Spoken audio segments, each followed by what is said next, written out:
नमस्कार दोस्तों, मेरा नाम अचल गौतम है।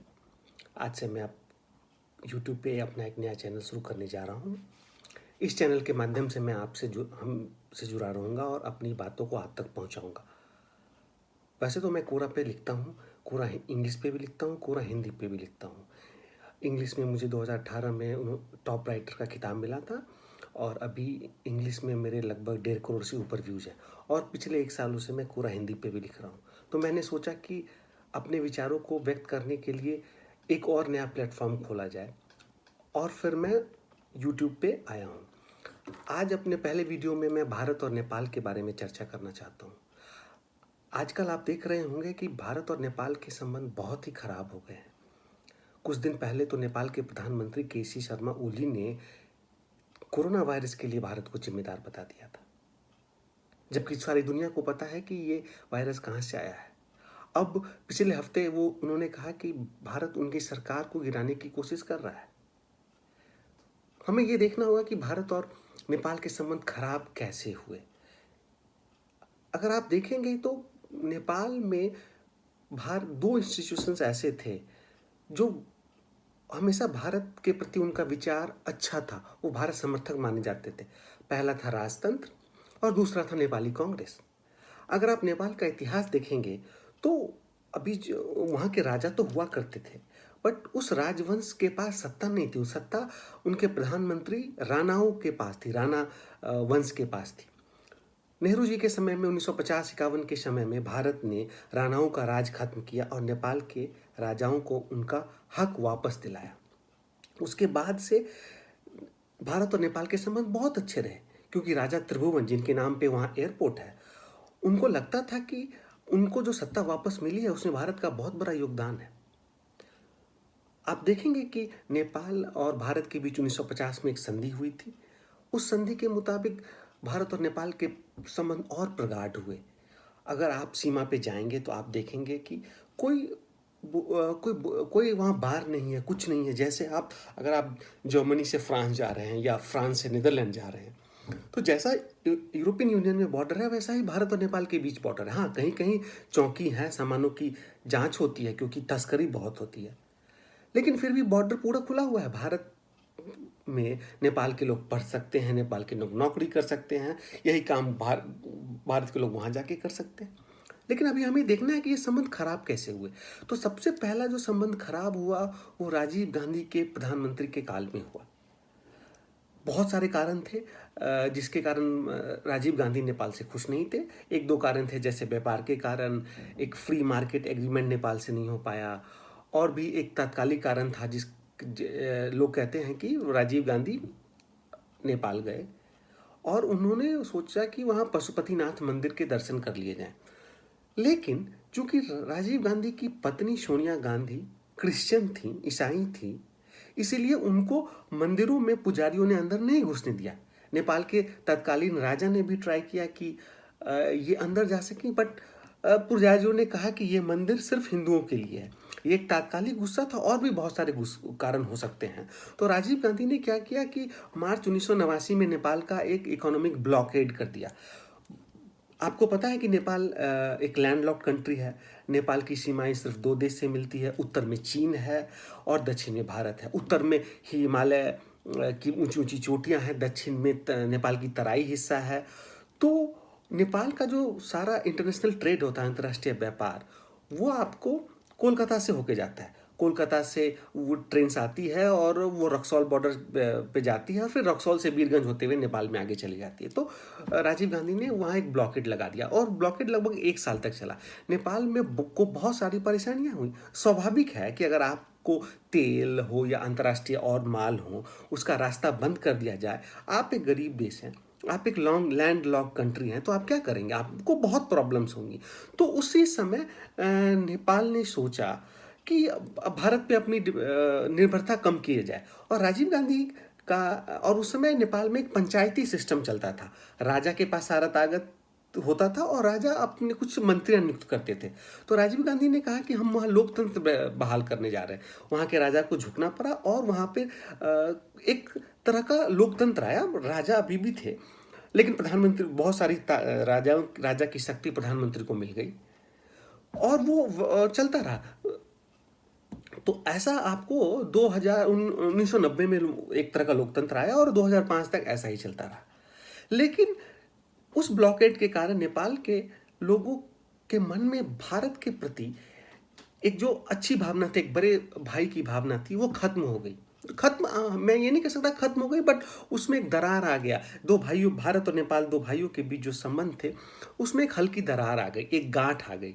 और आपको तो पता है कि अगर रस्सी टूट गई और रस्सी को फिर से आपने गांठ बांध दिया तो वो रस्सी एक नहीं होती, थोड़ा झटका देने पे भी वो रस्सी टूट सकती है। उसके बाद क्या हुआ कि नेपाल में 2004 में वहाँ के राजा को वहाँ के बेटे ने राजा के बेटे ने, राजकुमार ने मार दिया। एंड फिर ज्ञानेंद्र जो अंतिम राजा थे उनकी सरकार आई, और उसके बाद वो जो ज्ञानेंद्र राजा थे उन्होंने प्रधानमंत्री की ताकत को खत्म किया और सारी ताकत अपने हाथ में ले ली। और दुनिया में ऐसा लगने लगा कि एक देश फिर से लोकतंत्र से पूर्ण राजतंत्र की ओर जा रहा है। उसके बाद इसी बीच में क्या हुआ कि नेपाल में गृह युद्ध शुरू हो गया था। माओवादी कम्युनिस्टों ने नेपाली सेना के खिलाफ छापामार युद्ध चालू कर दिया था। कभी नेपाली सेना को बढ़त मिलती थी, कभी इनको बढ़त मिलती थी छापामारों को। इसके बावजूद भी नेपाल में कम्युनिस्ट पार्टी थी जो एक मेन स्ट्रीम पॉलिटिकल पार्टी थी। 95 में पहली बार उनकी सरकार बनी, जो भारत समर्थक पार्टी है। आप भारत समर्थक ये नहीं कहेंगे, कि आप कह सकते हैं कि वो एक ऐसी पार्टी थी जिसका एक सॉफ्ट कॉर्नर भारत के प्रति होता था। नेपाली कांग्रेस की सरकार भी रहती थी। वहाँ पे कोइराला परिवार का बहुत बड़ा दबदबा था। नेपाली कांग्रेस की स्थापना तो भारत में हुई थी, क्योंकि उन्हें लगता था कि एक लोकतांत्रिक भारत नेपाल में लोकतंत्र के लिए काम कर पाएगा। इसीलिए भारत और नेपाली कांग्रेस के बीच संबंध दशकों पुराना है। कोइराला परिवार थे, शेर बहादुर दोईबा थे, और सब बहुत सारे लोग थे। उनकी अंदरूनी खींचतान चलती रहती थी, फिर भी वो करुहाट के बाद भी भारत के खिलाफ कुछ बोलते नहीं थे।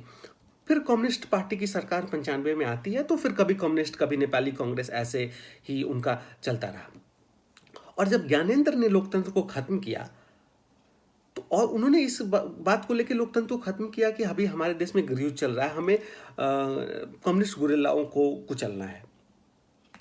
उसके बाद एक सामूहिक प्रयास विश्व स्तर पर शुरू हुआ कि नेपाल में लोकतंत्र को वापस लाया जाए, माओवादियों को मुख्य धारा में वापस लाया जाए। और इसका नेतृत्व भारत ने किया। इसमें भारत ने क्या किया? भारत ने वहाँ के सारे राजनीतिक दलों और माओवादियों से मिलकर एक कॉमन एजेंडा बनाया, और उसके बाद भारत ने नेपाल की सरकार पे प्रेशर दिया, वहाँ के राजा पे प्रेशर दिया कि आप राजनीतिक नेताओं से बात करें, और धीरे धीरे फिर से लोकतंत्र बहाल हुआ। इसमें हुआ क्या कि भारत ने माओवादियों को एक मेन स्ट्रीम पॉलिटिकल पार्टी बना दिया। याद करें उस समय 2005-6 में किसकी सरकार थी? यूपीए की सरकार थी। और यूपीए को समर्थन कौन कर रहा था? यूपीए को भारत के लेफ्ट पार्टी समर्थन कर रही थी, दोनों कम्युनिस्ट पार्टियां। और प्रकाश कारात और जो नेपाली कम्युनिस्ट गुरिल्ला के नेता थे प्रचंड, उनके बीच बहुत अच्छे संबंध हुआ करते थे। तो यहाँ के कम्युनिस्टों ने, सरकार में उनकी तो पहुंच थी ही भारत में, उसका यूज करते हुए नेपाली कम्युनिस्ट पार्टी को एक बहुत बड़ा स्पेस दे दिया। इससे क्या हुआ कि अगर मान लीजिए कि उनको जितना स्पेस मिलना चाहिए उससे बहुत ज़्यादा स्पेस मिल गया, उनको भारत ने मेन स्ट्रीम में ला दिया। और उसके बाद ये राजनीतिक जो गठबंधन था, नेपाली कांग्रेस, उनकी जो पहले की कम्युनिस्ट पार्टी थी, और वो माओवादी वाली कम्युनिस्ट पार्टी थी, और सब कुछ मधेसी दल थे, ये सब लोगों ने मिलकर राजतंत्र को खत्म किया। लेकिन राजतंत्र खत्म करने का सबसे बड़ा क्रेडिट कम्युनिस्टों ने ले लिया।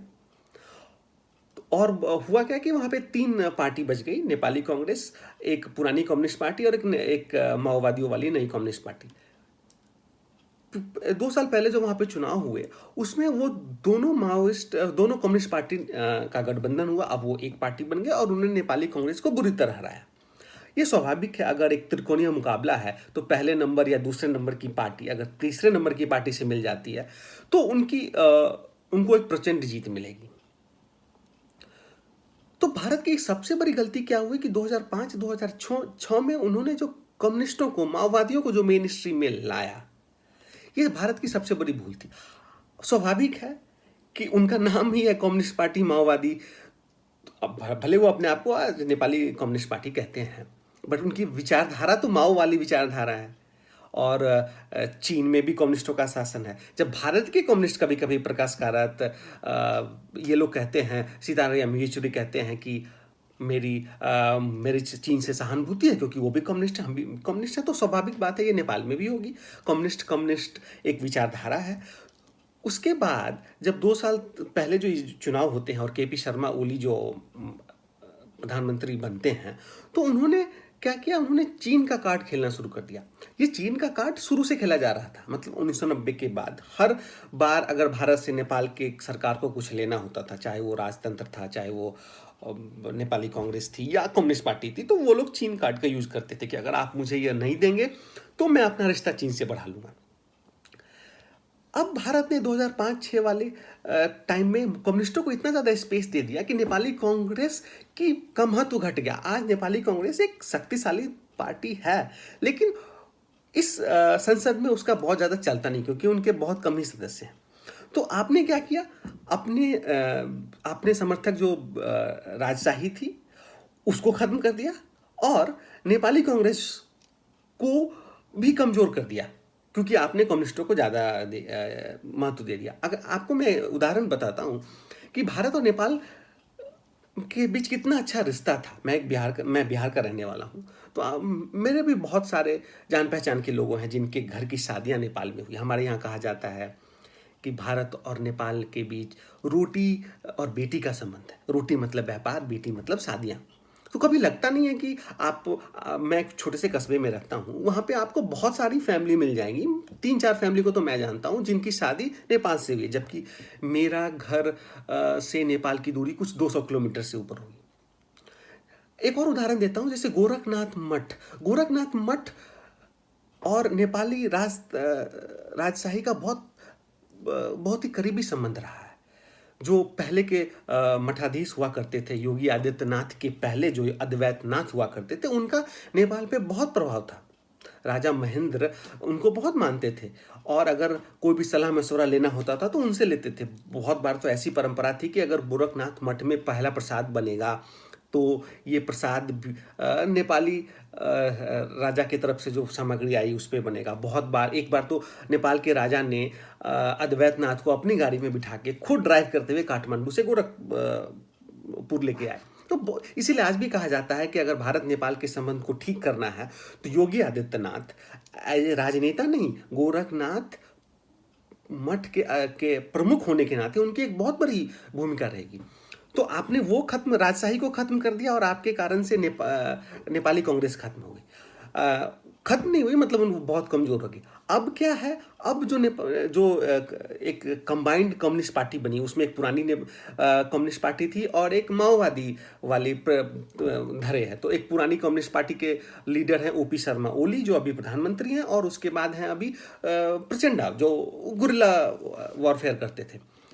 अब उनके ओपी शर्मा ओली और प्रचंडा के बीच राजनीतिक खींचाचानी चल रही है। तो अब वो क्या कर रहे हैं, ओपी शर्मा ओली की ये भी एक बहुत बड़ी बात ये है कि अगर उनको नेपाल में भारत विरोधी भावनाएं भड़काने की बात आती है तो वो अपना नाम का यूज करते हैं ओपी ओली। वो ओली के नाम से जाने जाते हैं, बट उनको जब भारत से बात करना होता है तो वो कहते हो देखो भाई मैं शर्मा जी भी हूँ, मैं एक हिंदू हूँ। तो एक हिंदू भाई तो वो दोनों तरफ से कार्ड खेलते हैं, बट पिछले 1-2 सालों से वो चीन के चंगुल में चले गए हैं। तो मेरा यही कहना था कि भारत ने गलतियां की हैं। और एक और गलती हो गई कि 2015 में जो एक ब्लॉकेड हुआ, वो भारत सरकार ने ब्लॉकेड नहीं कराया था, लेकिन भारत सरकार, मोदी सरकार, ये एक मैसेज नहीं दे पाई नेपाल को कि ये ब्लॉकेड मेरा नहीं है। नेपाल में संविधान बना, वहाँ मधेसियों को कम अधिकार मिले तो मधेसी उसके खिलाफ आंदोलन कर रहे थे। मधेसी वो लोग हैं जो बिहार और यूपी वाले लोग जो नेपाल की तराई में जाके बसे थे, और अब वो सैकड़ों सालों से वहाँ रह रहे हैं, तो वो नेपाली सिटीजन हैं। लेकिन नेपाल की जो काठमांडू की सरकार है वो उनको बराबर मानने के लिए तैयार नहीं है। तो एक उनका एजिटेशन था कि भाई हम नेपाल के तराई में हैं, हम आपको ब्लॉकेड करेंगे, आप हमें ज़्यादा संविधान में अधिकार दें। लेकिन एक मैसेज ये गया कि भारत ने मधेसियों का उपयोग करते हुए नेपाल को पे एक फिर से ब्लॉकेट डाल दिया। यहाँ मैसेज कन्वे करने में मोदी सरकार थोड़ी असफल रही, तो एक और भावना भड़क गई भारत के विरोधी। तो ये बहुत दिनों से वो चिंगारी थी भारत विरोधी, वो जाके अब आग बन गई है। और अभी आप देखेंगे कि नेपाली कांग्रेस को भी भारत के खिलाफ बोलना पड़ रहा है। मनीषा कोइराला, जो उसी कोइराला परिवार से संबंध रखती हैं और कोइराला परिवार के उस वर्ग से हैं जो राजशाही का सपोर्ट करता है, उनको भी भारत के खिलाफ बयान देना पड़ा। आज के डेट में अगर नेपाली कांग्रेस की भी सरकार बन जाएगी तो उनको भी भारत के खिलाफ बोलना पड़ेगा, क्योंकि वहाँ एक नेशनलिज्म का माहौल बन गया है। तो दोस्तों, ये मैं समझाने की कोशिश कर रहा था कि भारत और नेपाल की में इतनी जो दरार आई वो क्यों आई। मैं आगे और भी वीडियोस बनाऊंगा, उसमें मैं विस्तार से बताऊंगा कि भारत नेपाल के बीच लिपुलेख का प्रॉब्लम क्या है, केपी शर्मा ओली नेपाल का चीन का उपयोग करके भारत को क्यों तंग करना चाहते हैं। धन्यवाद, फिर मुलाकात होगी।